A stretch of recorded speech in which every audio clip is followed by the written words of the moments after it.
kachika, usap-usapan nga sa social media ang The Alay Kapwa 50th Anniversary Benefit Concert na ginanap nga kahapon July 8, 2025 sa Smart Araneta Coliseum, kung saan talaga namang full support nga ang ating mga netizens na nagdiriwang ng pag-asa. Ang The Alay Kapwa Benefit Concert nga ay a star-studded night where music meets mission and hope takes center stage. At ito nga ay may temang pagdiriwang ng pag-asa. It is a night where your favorite artists come together to bring hope to many Filipino families.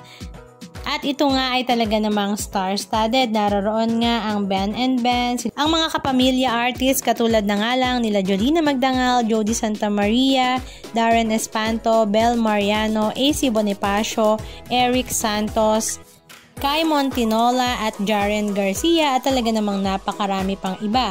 Naroon din nga ang mga kapuso artists katulad na nga lang nila Gabby Garcia, Barbie Portesa, Khalil Ramos, Geneva Cruz, Jeffrey Hidalgo, Boots Anson Roa, maging ang big boss nga ng ABS-CBN na si Miss Charo Santos Concho.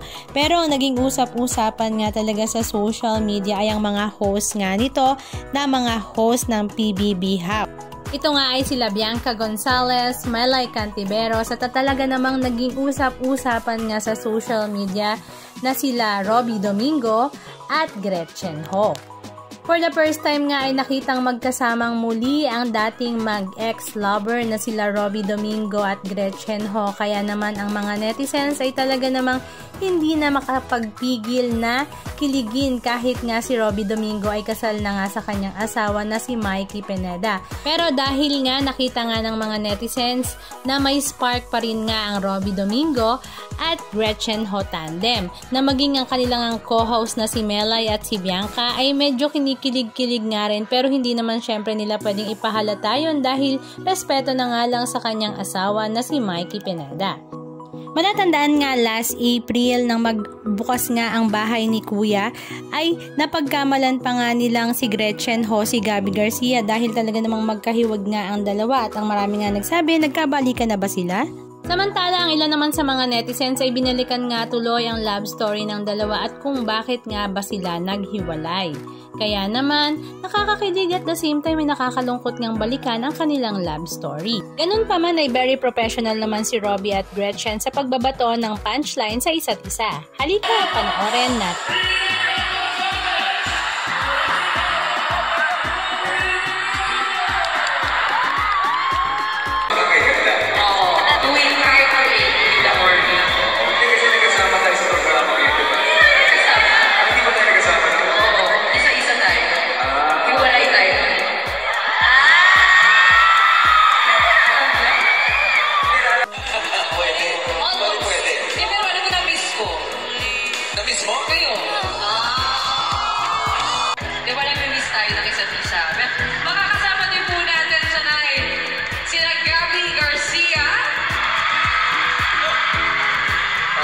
Sabi mo, ano? Ang Twinnie. Oo. Si Khalil Ramos, of course.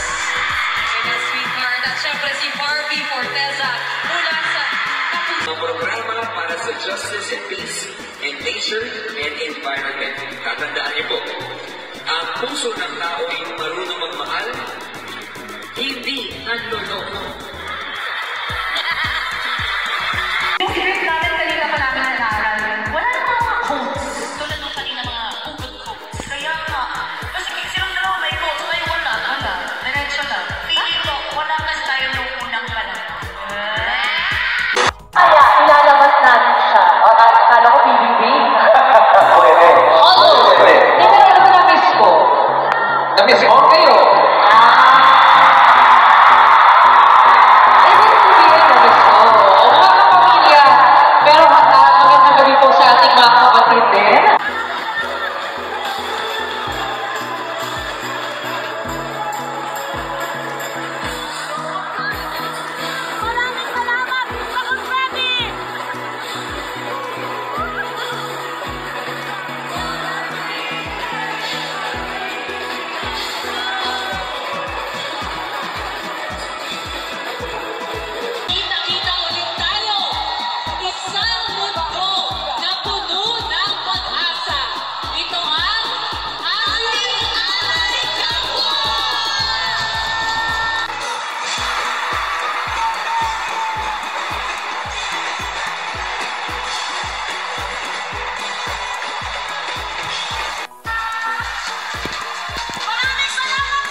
na. He taught me how to laugh.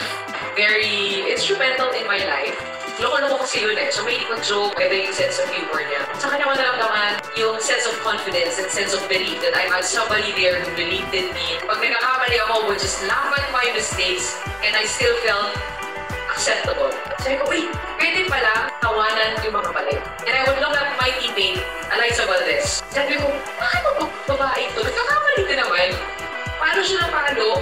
Magkakamali siya, yung walang magdahin. Pero bakit parang hindi siya apektado? Ang saya-saya pa rin niya naglalaro. Ang galing. Nagawin niya, magkakamali siya, tatayo siya, papalo ulit. Tapos babawi. Pero lang yun, pagka may mali ka pala, dapat you just shrug it off your shoulder. And then bounce back, you laugh it off. And just, try to have fun. Bakit? Kasi nakulay naman tayo lahat. Nagkakamali din tayo.